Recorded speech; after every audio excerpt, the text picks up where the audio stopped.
Welcome to Trouble with Tish. I am Tish and I be Trouble. If you are a returner, welcome back. Today we have a Wear Test Wednesday with the Cover FX Total Cover Cream Foundation. So if you want to find out what I think about it, stick around. Troubles on the mind, hands around your throat, out in open waters trying to stay afloat. Remember to forget. Like I said, we have the Cover FX Total Cover Cream Foundation. I have mine in the shade F2. This is the shade. It is a cream foundation. It comes with a little powder puff, but I don't need that. I'm not going to use that. I'm just going to use a brush. So let's find out what Cover FX has to say about their Total Cover Cream Foundation. All right, it says, great for blemishes, discoloration, and redness. It retails for $44 for 0.29 ounces or 8.5 grams. Where foundation meets concealer, our highest coverage foundation blends to conceal darkness and redness with a natural looking skin-like finish, mineral oil free and enriched with moisturizers so it feels as good as it looks. Suitable for all skin types, including oily and dry, ideal for blemish-prone skin, discoloration, dry skin, sensitive skin, redness-prone skin, and dull skin. Has a natural finish. So right now on the Cover FX site, they do have it for $8. So if this is a good, if this works out, that's something to think about.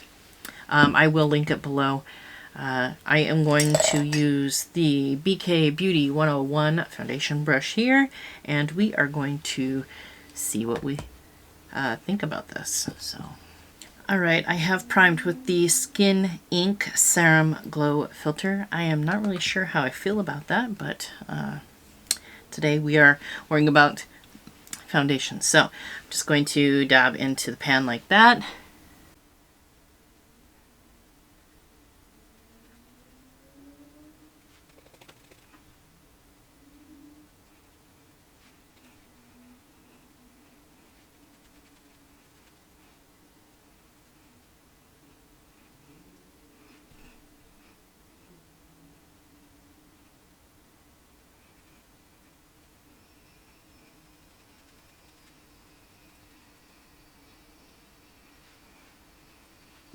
Alright, we have great redness cancellation.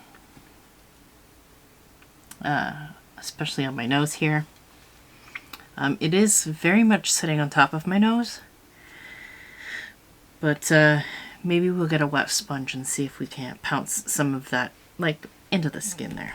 But we are going to cover the other side.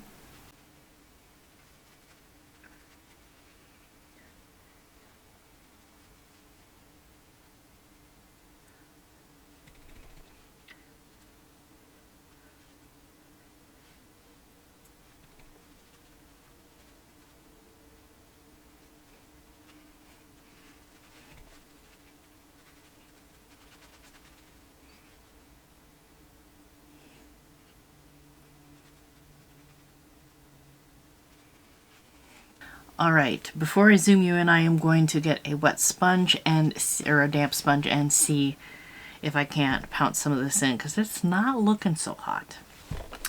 Alright, I am going to zoom you in and we're going to look at what it looks like before I pounce it in so that you can see what I'm talking about. Alright, on my forehead, it is kind of crawling into my eyebrows a little bit. Very much sitting on top of my nose.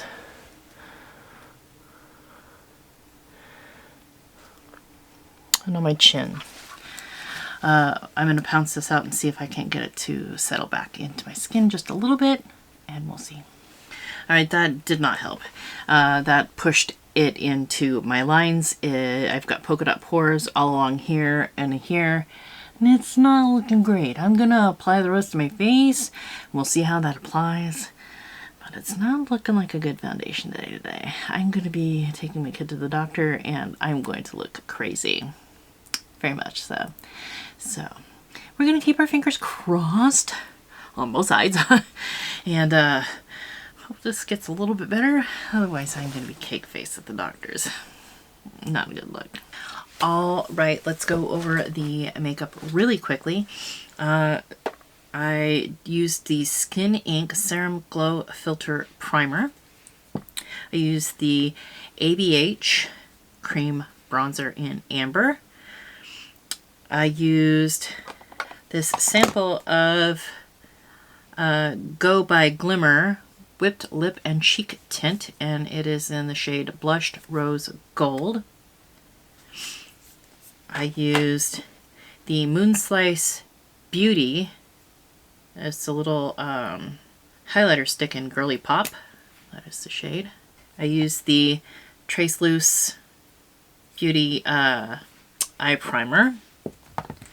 I used the KVD Lock-It translucent powder. For my brows, I used the AOA Studio Slim Brow in dark brown. For my tightline, I used the Avon True Color Glimmer Stick in Blackest Night. For my waterline, I used the ColourPop Cream Gel Liner in Prance. I think that's what it says. For my lips, I used the CoverGirl Outlast Lip Stain in Jazzberry and the LA Colors Lip Oil. It's just clear. For my mascara, I used the Ritual Defee Levitation Lash. I really like this. My lashes are AOA Studio in the style Scarlet. The makeup applied beautifully. This is still sitting on top of my skin though, so the eye look is a no pan left behind. Just look for where my eyes are dark blue. That's it.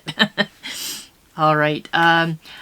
I will be back a little bit later to show you what it looks like in natural lighting, and then I'll be back later on tonight to let you know how it has worn for the rest of the day. Cross your fingers, because I have to go in public like this. Alright, so I completely forgot about a whole daylight check-in, and now we are no daylight left, really. But for what daylight we do have, that is it. It's still not great, but it is what it is, so I guess I will come back in a few and let you know how it's worn. For now, I gotta go cook dinner. Wish me luck, I hate cooking. Alright, let's try this again. So, it is 9:01. It has been 12 hours, and it's not gotten any better. In fact, it's gotten quite a bit worse. So let me zoom in, and you can see what I'm dealing with here. Alright, it has crawled into every line that is possible, and it's accentuated every bit of lines everywhere. But here's the really cute part. I have a foundation mustache. No. No. That's no. It's bad enough genetically. I grow a mustache. I don't need help for my makeup. Total Coverage Cream Foundation from Cover FX. I'm glad I didn't pay $44 for it. That's even $8. I wouldn't pay $8 for this. Yeah, it's a big fat no. It's a big fat no for me, and I'll give it another shot with a different primer. I'll use it a couple of times with different primers. If I change my mind, I'll let you know what works. But there's only been one foundation ever that I've changed my mind on, and that was the Natasha Denona. Well, I hope that helps somebody not spend money. And I hope to never leave the house looking like this again. That's it for my Wear Test Wednesday with the Cover FX Total Cover Cream Foundation. My bad. Yeah. Go ahead and like, comment, subscribe. All that good stuff is below. I hope every single one of you has an absolutely amazing day. And I will see you all next time. Bye. Troubles on the mind, hands around your throat, out in open waters trying to stay afloat. Remember to forget.